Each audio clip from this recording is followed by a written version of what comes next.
Welcome to Akasha Talks, a podcast on consciousness, healing, and different ways to interact and weave those together, both old and new, to be able to get the most out of your life. I'm your host, Lance Baker, coming to you from Newcastle, Australia. Hope you kick back, relax, and enjoy the show.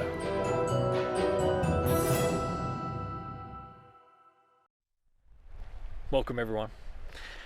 This episode is very special to me. Being Australian and being a healer, that's an extreme privilege to be able to talk about the traditional healers of this beautiful country that I've had the pleasure of spending my life in and with. So I want to start this week's episode off with a dedication to this beautiful land that I'm on, to give a dedication to the spirit of this land. I am on Awabakal territory. Now, Awabakal means people of the lake, of Awaba. And the energy of Awaba has given me healing and refreshment my whole life. Since I was a very young lad, I have come on the occasional weekend to holiday right next to Awaba and rest and recover in her beautiful energy.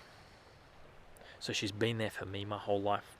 And before any day that I start doing my work of healing, of therapies, every day that I get blessed to be able to give that gift out, I start it with giving a thank you to Awaba and the people of Awaba, past, present, and future, for the custodians of this beautiful lake. And I give some healing energy back to what people like Macquarie did to this lake and the people of this lake. So this episode starts with that. So I'd like for you to offer humble respects to your land and Awaba as I do this little tiny bit of respect. Thank you. Beautiful Awaba, I thank you. I give you loving respect. Ask for your blessing for this conversation I've had about your healers and the other healers of this wonderful country. I thank you for every way you help me and the people I interact with, for the blessing of your beauty in my life. I honor you and I honor all of your people, custodians of this land, the healers of this land, past, present, and future. I would love if you gave the blessing of your energy that you've been giving me my whole life to the listeners that are out there hearing about this healing art. I would like you to give them the gift of your healing as they sit in respect for you as well.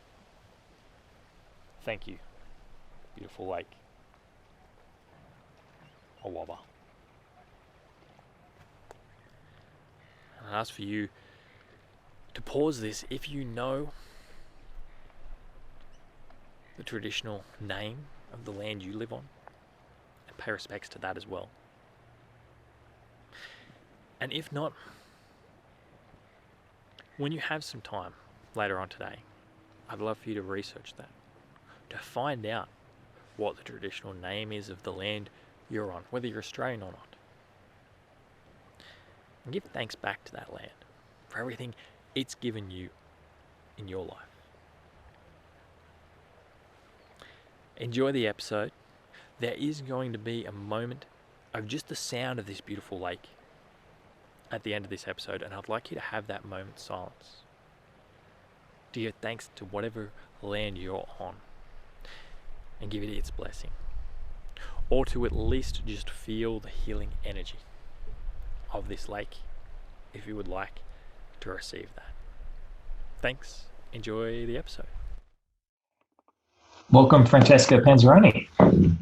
You work with the ANTAC group and the Ngangkaṟi healers. Yep. Do you want to tell us a little bit about that work that you do, the research you did to get you there? It's probably going to be the best place to start. The hand-in-hand work you did. Yeah, sure. Well, first of all, thank you for inviting me to share a story with you. So, well, it's a long story, but I will try to be, brief. We've got plenty of time, and I'm sure people will love to hear it. Okay. The work that ANTAC, which stands for the Aṉangu Ngangkaṛi Tjutaku Aboriginal Corporation, is doing, is the result of a research process and consultation and friendship, really, with a group of Ngangkaṛi from the EP023 lands, which is the Aṉangu Ngangkaṛi lands in the far northwest of South Australia. The story, it begins kind of 10 years ago. Now it's already 10 years, I can't believe it. And my background is in the academia, so I was doing some reading on indigenous medicine around the world. And I was really surprised when I was reading a report by the World Health Organization on it's a World Health Organization worldwide review on TCAM, traditional complementary medicine, including indigenous medicine. So, I was surprised that the chapter on Australia was all about traditional Chinese medicine and some other alternative methods of healing, but there was no mention at all of Aboriginal traditional medicine. So my background is not in health and not in Aboriginal affairs, or indigenous affairs. So my background is more in international human rights law. So I was looking at it mostly from a human rights law perspective, and I found it really, really strange that there was no mention. So this is the starting point. So I continued, my day-to-day work at the University of New South Wales in Sydney at the time as a lecturer. And but that question of why I can't find anything, it just couldn't leave my mind. And so I just started looking around if I could find some something of the existence of Aboriginal traditional healers. So that was 2007, 2008. And then what happened is that I can't even remember if I gave a call or sent an email to an Aboriginal community control service in Ceduna, which is on the west coast, South Australia, southwest coast. And so the late Toto Salisbury, who was the CEO of the Ceduna Aboriginal Community Control Service at the time, he was the only one to ring back, and he said, I've just got your message. If you want to come over here, just come and we have a yarn. So, and I said, okay, I'm coming. Didn't even know what Ceduna was at the time, but my next teaching break, I was on a flight to Ceduna. And so once I got there, Toto really was the first one, and for many, many years, the only one to support this. I explained to him that I wanted to find out what was the status quo of Aboriginal traditional medicine in Australia. And he put me in contact with a lot of other people. And so basically what I thought would be just one visit or two turned out to be like a 4-year traveling across all South Australia. So mostly, Aboriginal community control service and public hospital as a health. So what I found when I started talking to people, so mostly healthcare professionals, community members, anyone who might have had some kind of familiarity with the Ngangkaṛi, because I discovered actually there were still, some traditional healers here in Australia. I come from another country, so, I didn't know anything about it. And so I started to interview and to meet anyone who might have some kind of familiarity or work together. So I met with GPs who had worked with the Ngangkaṟi in remote communities, nurses, psychiatrists, psychologists, community members. So I ended up interviewing 150 persons. And then I discovered that actually SA Health, the Department of Health in South Australia, was actually already working on a model to incorporate the Ngangkaṟi within the health system in South Australia. So there were different attempts and there were applications already happening. So I interviewed the senior administrators in the Aboriginal Health Branch. And then in the last 2 years, I got to go to the communities up in the Pure Lands, where I met the Ngangkaṛi finally. And that's all another story. So just to wrap up, this part was 4 years of on one side my analytical mind trying to figure it out what happened by talking to people and just listening to what everyone was saying, and on the other side talking to the Ngangkaṛi and what they wanted. So the results of all this process has been the release of the hand-in-hand report, which brings together all the findings from the analysis of these interviews, and it gives an overview from an international legal and policy perspective, and then it kind of goes deep into the Australia landscape in policy and legal framework, and then particularly on South Australia. And ANTAC. So ANTAC is the result, and it's actually is a response to the obstacles and challenges that were identified during the interview process. Very fundamental obstacles that were preventing SA Health and other agencies to basically to have a system where the Ngangkaṛi could, be part of the system still in an independent way. So that's the background. I love that you didn't just stop with the report, that you helped meet the needs of what was there, and you're still fighting that fight. And I remember every time I would go to South Australia from Sydney and talk to people, I was so mesmerized by the amazing potentiality that all this could have, because Ngangkaṛi were already traveling to South Australia and to other areas, sometimes with families, sometimes organized by the mental health unit here in Adelaide, and there were really serious attempts to get the Ngangkaṛi to Adelaide in a more consistent way. And I said, oh, wow, it's amazing. It's already, to have a health department trying to do this. I mean, specifically the Aboriginal Health Branch, I found it amazing, But I think I was in a privileged position, as to speak, because I was in the middle.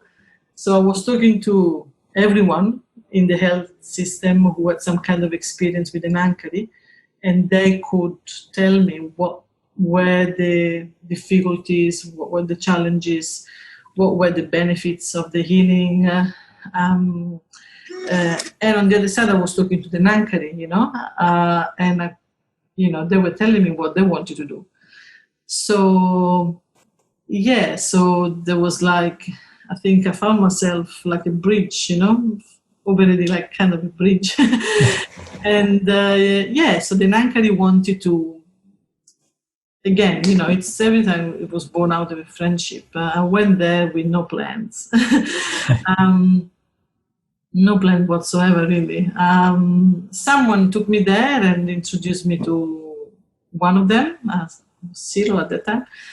And then we just were sitting there and having a cup of tea and some kangaroo tails. And then someone else came along, and, you know, so the circle became bigger and bigger. And I was just saying, look, my name is Francesca, I come from Italy, you know, I was reading this and just I really wanted to see if there was still something, you know, some traditional practices, and that's it.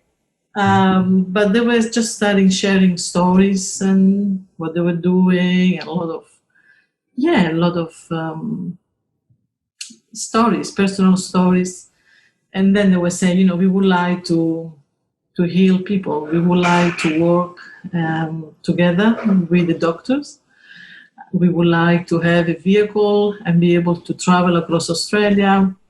So they basically said, you know, this is our country. We are the healers of this country. And actually, I remember one of them once told me, you know, this is a beautiful country, you know, but I didn't pay much attention at the time, but sometimes I kind of think about it, and it actually what happened, because he said, you know, you need to go to the big cities and you need to tell the big boss sitting in the big building that we are still alive, that we are the healers of this country, and nobody can take it away from us. So, yeah, I mean, at that time, I don't know, just, you know, I didn't make much sense of it, just, you know, some things that you share with someone and that's it. But yeah, I think now I understand what he meant. Yes. Do you want to describe the first time you got to watch the Ngangkaṟi work? Those time, it was up in the community. He was a kid, and then just the kid and the mom came, and I was with a couple of them, and it was you know, up in the communities everything happens, you know, informally. You were just sitting outside, so. And just the kid sat down, and the Ngangkaṟi started touching his belly area in a very specific way, which, again, I didn't make much sense of it at first, but then, you know, after so many years, I've learned and understood what they were doing. So, he had tummy ache and he was vomiting, and so the Ngangkaṟi basically touched the belly area and removed whatever he was, you know, identifying and checking his spirit, if the spirit of this boy was in the right place. And actually he wasn't, I remember. And they told me, you know, we can see people's spirit, and, you know, it's very important for their health. And if it's not in the right place, can cause illnesses or, you know, symptoms, physical, emotional, psychological, spiritual issues. They can get very serious. So, but it was that was the first time I remember, just up in Oregon. The first of many others now. And from what I understand, that's where they do start, is with where the spirit of the person is, and if there's other spirit there affecting. The healing is very holistic. It takes time for someone like me who, you know, is not part of that culture to understand it. At least it took time for me to understand it, you know, like in a more deeper way. The healing, it's a physical healing. A lot of people comes with pain complaints, so pain is a big thing. It's a big issue, you know. I think that maybe 95% of people who step in have some kind of pain, present with some some typology of pain, which can be, from an injury or from like a just migraine or, any kind of pain. But the Ngangkaṟi looks at pain as sometimes caused, by some cultural issues maybe, or some other things. And they describe pain as like a heat, like a big fire inside, and that they're pulling out the fire until it gets cool. So that's one way of how to describe it. So it is a physical intervention, and also it is a spiritual intervention in the sense that, they see the spirit as part of the human body. They don't see it as something which is outside, somewhere else. So it's like it's part of the body, and without it, people can get very sick until they can die. Which is, I think it's the greatest contribution of Ngangkaṛi, the Aboriginal traditional healing knowledge system, as compared to our biomedical model. Because, in our Western way, the spirit is a foreign concept. We don't have a concept of the spirit in the body. So medicine is scientific based on an understanding of the body as, composed of organs and tissues and so forth. So, whereas I think it comes from the our Western culture, which has divided, science from religion. So, we have two different worlds. So, what is the body, the matter, is the domain of science and medicine, which stems from a scientific-based model. Whereas, the soul, the spirit, has become the domain of institutionalized religions. So they don't see that in this way. So it's only one body with one spirit altogether. Yeah. The intervention on the spirit it's multidimensional. So first of all, they focus on the position of the spirit. So they check if the spirit is in the right position, and the right position is in the center of the chest. So they have these very unique skills. Whereby they can feel or see if the body is misaligned, and if it is, they, move it back to the right position. But there are other spiritual interventions. Again, these are concepts which, foreign to our scientific-based system, and it is, the presence of some spiritual entities that might affect the health and well-being of a person. So there can be spirits from diseased person, there can be spirits from another dimension, can be bad spirits, good spirits. And we do a lot of interventions, with our organization, like home visits or to the workplaces where people don't feel well. And they can't find the reason why they can't feel well, but the Ngangkaṛi has this capability of walking around and able to identify and to see if there is an entity, as to speak, and remove it from the environment. Yeah. So this, I think, is pretty unique to the culture. Yeah.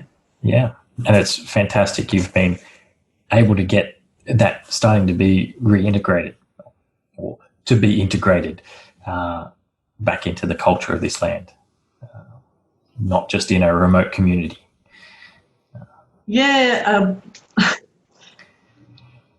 How many places is there a clinic or a hospital that's open to this now, since you've opened up ANTAC and have been doing the work and research you've done?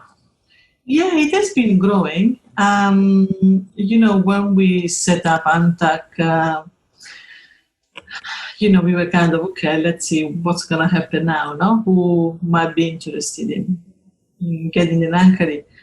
And at the beginning, there was just silence after the launch of the organization and the report. So there was maybe a year and a half of silence. But then the first engagement was with SA Health, the Department of Health here in South Australia, and which is still the major engagement we have. And I think it's, very very pioneeristic from their side. So I'm getting my tongue. So first engagement, and the main way the Ngangkaṟi get into the health system is through a program which has been established by SA Health, under the leadership of the Aboriginal Health Branch. So the Aboriginal Health Branch, has succeeded in getting this brokerage program. It's called Traditional Healers Brokerage Program, by which every Aboriginal and Torres Strait Islander person within SA Health sites can ask to access the healers, the Aboriginal healers. So we receive the referral, and we organize the visit, basically, under, the guidance of the Aboriginal Health Branch. And it's funded by SA Health. And I think it's a great program, because it's statewide, and it really gives this opportunity to, every Aboriginal. It's under the Closing the Gap strategy. So, of course, at the implementation level, it works well. There are still some challenges that, you fine-tuning the system in order to reach a broader audience. But I think it's great, considering that there is no any other, I think, to my knowledge, there is no other program like this around the world, really. And then, basically, here in South Australia, I think because the Ngangkaṟi, the knowledge of the Ngangkaṟi is, was already there, So it has been, I think, easier in the sense that other organization departments have started to call us. And this include the Department of Child Protection, Housing SA, with Aboriginal clients. Because, families, when they started to know that there were some Ngangkaṟi in town, they requested it. We work quite a lot with the Department of Child Protection, Family SA, in corrections. We visit correctional facilities. Schools, because we also have educational programs.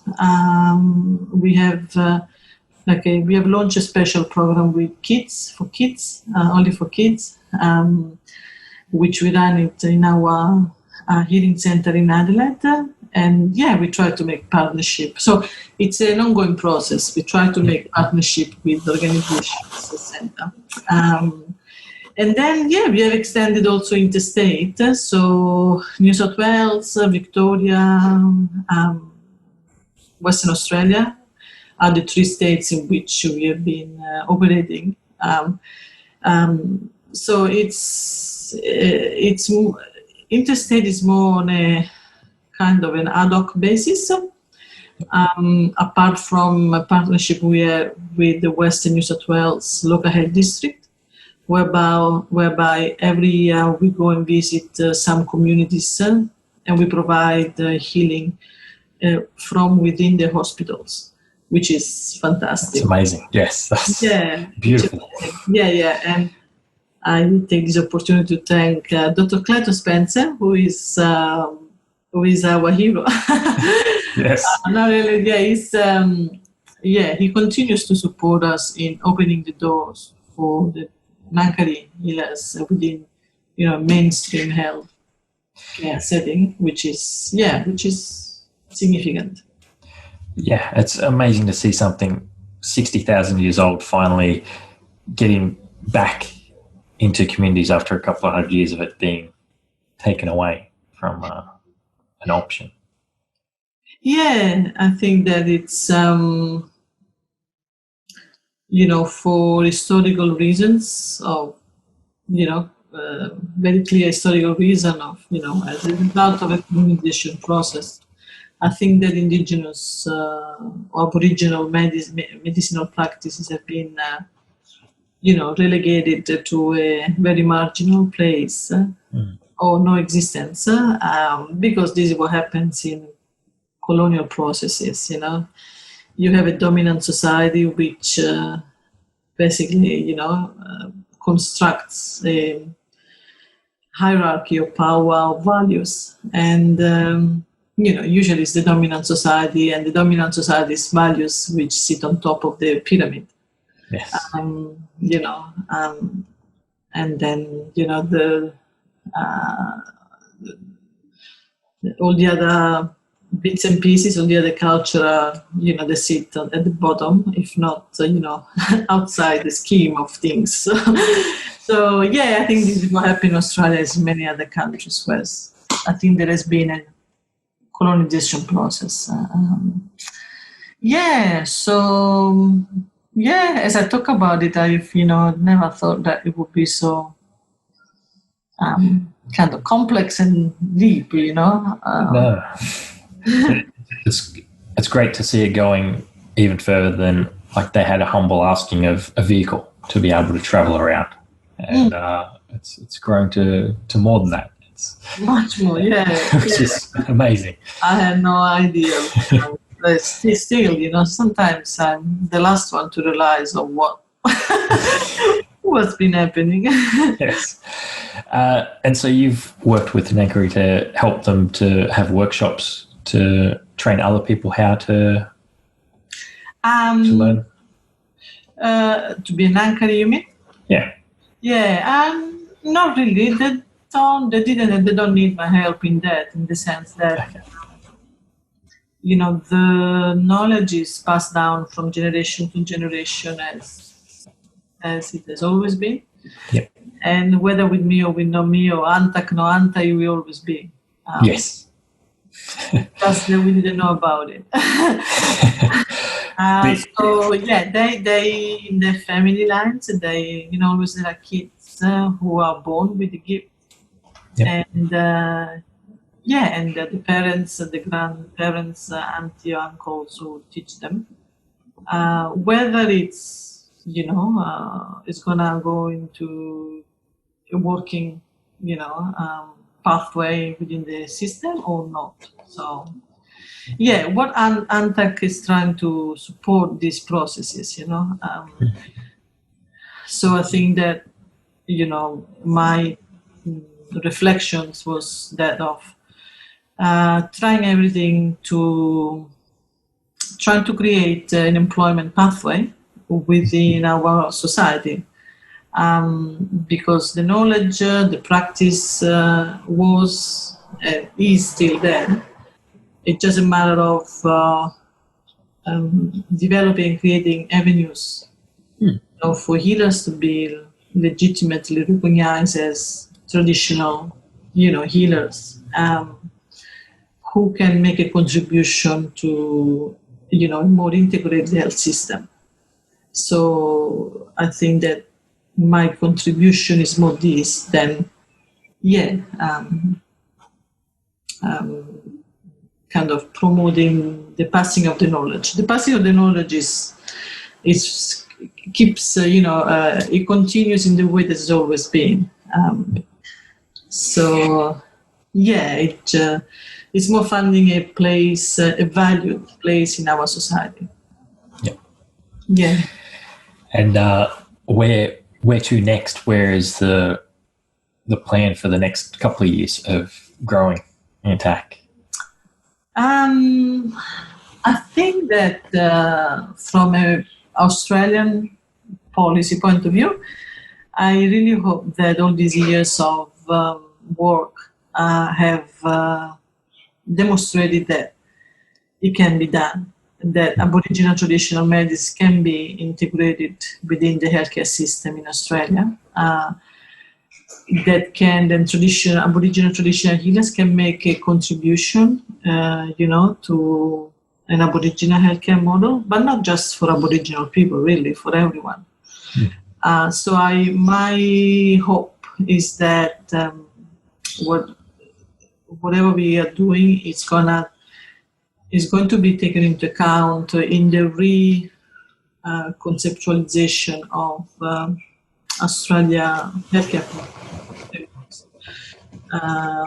So as to be included as an important element of any healthcare system, state or local, and to be financed and promoted, alongside all the other medical streams. So, I know that the Closing the Gap framework is under review at the moment, and I do hope that with our work we have demonstrated that there is value in it, that the Ngangkaṟi are happy to work alongside the doctors. So I really hope that the review underway will incorporate Aboriginal traditional medicine as an element of this national framework. I think it's very important because until you have that recognition at that level, it's very hard to implement on a consistent basis from the bottom up.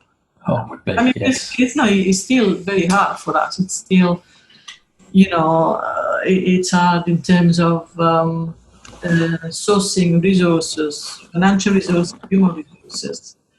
I just got an outcome of an application which was not accepted. So, there should be at the federal level like a budget allocation specific for Aboriginal traditional medicine programs. So at the moment there isn't, and it's an issue. So it's a big issue. So within 2 years, so this is more like the broader, because I think that once you have the recognition, it will kind of trickle down and even the little bit that you've done has been a massive difference to what opportunities can be there. So I can see it snowballing.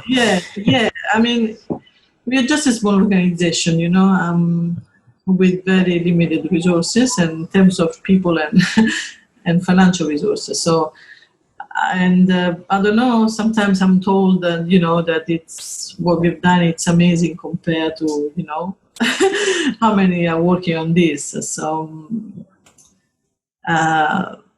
just I hope that, it kind of will create like the benchmark for a, like a formal recognition that it's, I think it's needed from, not just for funding, it's also a human rights issue, because, under international human rights law, Article 24, Section 1 of the UN Declaration on the Rights of Indigenous Peoples acknowledges the right of Indigenous people to their medicine, to their access to them and to practice traditional medicine. And as I say in the workshops, this is the only article which has not been incorporated within the Australian Closing the Gap policy framework, the only one. So even if we have a human rights approach to Aboriginal health, it's the only element of, within the framework of the human rights, within the human rights framework, which has not been considered yet.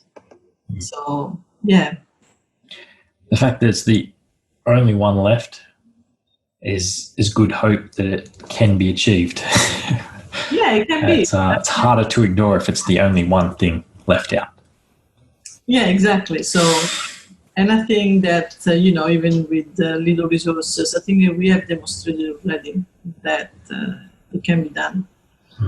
And you've also demonstrated that it can create jobs and opportunities for Indigenous people and create health for Indigenous and non-Indigenous people, which is, again, a massive thing. Yeah, you know, it has so many elements to it. You know, it's, you know, it makes a significant contribution to what we call economic development in remote areas, because it offers an employment pathway which does not require a training module, Western medical training module to get people employed. You know, it's based on a cultural practice. So people are already ready to go. So, you know, they are trained and they do the practice according to their own knowledge system. So, you know, it's culturally is a sound approach. Economically, health and well-being, from a health and well-being point of view, because it contributes to closing the gap. And, you know, it tackle health and well-being in a completely different way that can just, you know, only help the mainstream system to work for, you know, people's well-being, really. So that's why I get really, sorry the term, but pissed off. But when I get, when we get over and over and over, you know, grants application rejected on the basis that it doesn't meet our criteria. You know, that's what they say. You know, especially, you know, the department, you know, the latest application we did with under the Indigenous Advancement Strategy, you know, the federal department of the Premier and Cabinet. And yeah, I mean, our application was rejected again because it doesn't meet their criteria. You know, whereas it has an economic value and, you know, health and well-being value, employment. So I have no idea what criteria they're talking about. So and just basic human rights criteria. And human rights, yeah. An Indigenous culture that deserves. Well, you know, it's their opportunities. actually, yeah. The Australian government has, you know, the obligation, you know, even if it's just in principle, to embed the UN Declaration of the Rights of Indigenous People within the fabric or its domestic jurisdiction, because it's a signature to it. So, yeah, there is legal and moral obligation there. So, yeah, there should be something about it. There should be. And so, how many healers are you connected with at ANTAC now? We have a register of Ngangkaṟi. There are about, in total, 15. 15, 20, but there are many more out there. It's just that our capability to mobilize them is limited because we're talking about, you know, 1,200, 1,500 k's away. So, you know, it's a logistical effort that, unfortunately, you know, we are still not able to meet in full, you know, like, so we have the Ngangkaṟi, so I think in total are about 10 who actually, you know, come down, because we start the work from Adelaide. Yes. So there are about 8, 10 who actually come down in turns, you know, and travel.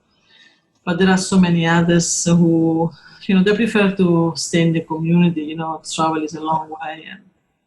And again, it's, you know, the employment rate could raise and, you know, we could reach so many other communities and everywhere in Australia if, you know, we had some co-funding, which we don't. We don't have nothing. Like we don't have any co-funding as other organizations have. So it makes it really hard to meet the expenses that's you know, they're required to, like, really physically, logistically, you know, mobilize the Ngangkaṟi who are living in remote areas. So yeah.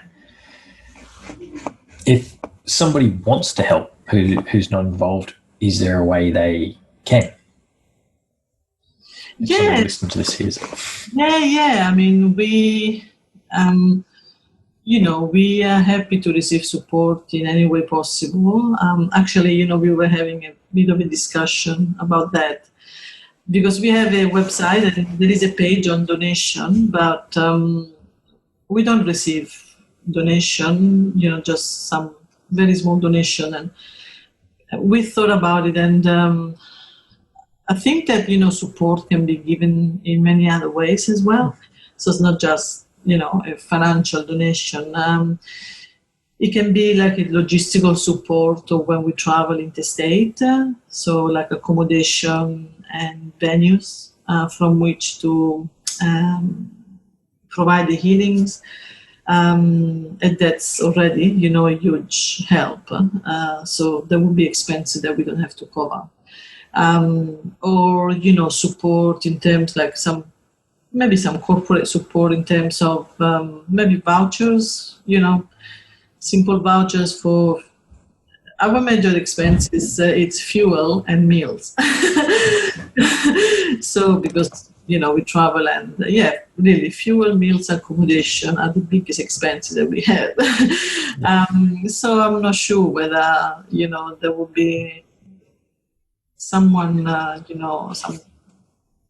some chain or, some corporate body who might donate some vouchers, It can be some voluntary work. It could be, like IT assistance, marketing assistance. So. And would it help if people lobbied and contacted various departments of officials for you as well? Yeah, that would be. I mean, already in New South Wales, I have been told that communities who have met the Ngangkaṟi, they keep ringing the local health service asking when the Ngangkaṟi will be back. It's an interesting point that you highlight, because one of the difficulties is that because we have no co-funding, so in a way our weakness is that we need to rely on other organizations' willingness, to host us so that they cover the cost of, the Ngangkaṟi work and the logistics of it. So, but sometimes, you have communities who are really, really screaming out to see the Ngangkaṟi, but you have organizations that they might have supported, our trip there once or twice because of their own internal processes or, people in charge change. So they're not responsive all the time to the community's need. And, they call us, but, we can't afford to travel unless we have a partner on the other side. So there is already at the community level a little bit of kind of lobbying, but it could be taken to a higher level. Yeah. Well, if you ever need a space in Newcastle, you're welcome to use my space here as a venue. Thank you. Happy to offer that. With some of the work that the Ngangkaṟi do, can you describe some of the healing processes of what you've observed over the years of working with them? It's mostly it's a hands-on treatment. So they have a specific technique to remove the illness, whether it's pain or whether it's blockages or something else from the body. So it's mostly this taking out of things, just to generalize, from the body. Or to move the spirit, to realign the spirit in the right position. They also have another method, it's called Puni in Pijanjara, which is blowing. So they blow through the body of the person, they healing power. And they can also, they can travel in the spirit body at night to see people or to heal country. Yeah. Mm-hmm. So that's in general what the practice was. Have you received a healing off them since you've been working with them? Not that often. To say not that often. Which is, from one side, is good. That is very good. But a couple of times I can recall that I wasn't feeling well, and just be spaced out or be dizzy, and my spirit was not in the right area. So they found that there was actually one time was here up in my shoulder, and one time was down the belly button. Yeah. So they realign the spirit, and when they do it, I can feel it. I feel like, ooh, like that. And then I was much better in really 15 minutes. I was back to normal. Yeah. Fantastic. Yeah. Well, I've thoroughly enjoyed chatting with you and finding out more about the fantastic work you do. If people want to find out more, where can they go to? Yeah, they can go to our website, which is www.antac.org.au. And there is a contact form on the website if they want to write an email. And there are all our contact details on the webpage. So also through Facebook, it's ANTAC.Ngangkaṟi.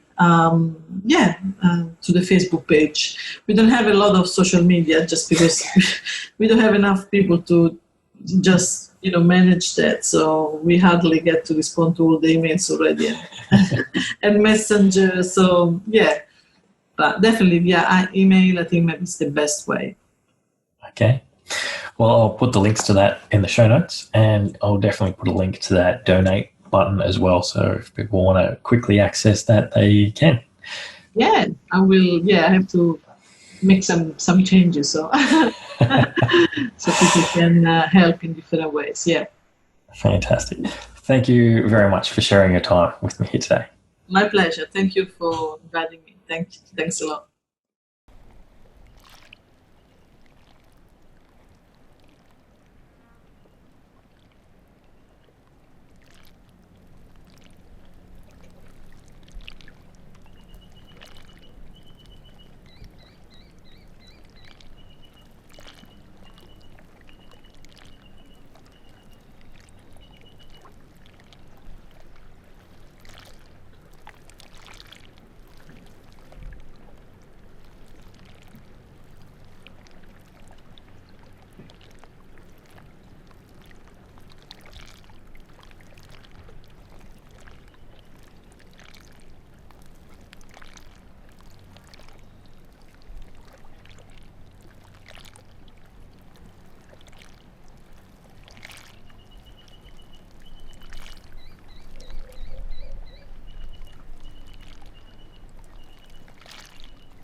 Thanks for listening. I hope you enjoyed this episode and perhaps learned something new. If you did, I'd love for you to subscribe or drop a review on whatever favourite podcatcher you have, or if you've been enjoying the video versions on YouTube or Facebook, do it there. If something really did click home for you with this episode, perhaps it could benefit one of your friends or family. If so, it'd really help if you shared this on your social medias. Until next time, you've been listening to Akasha Talks with Lance Baker.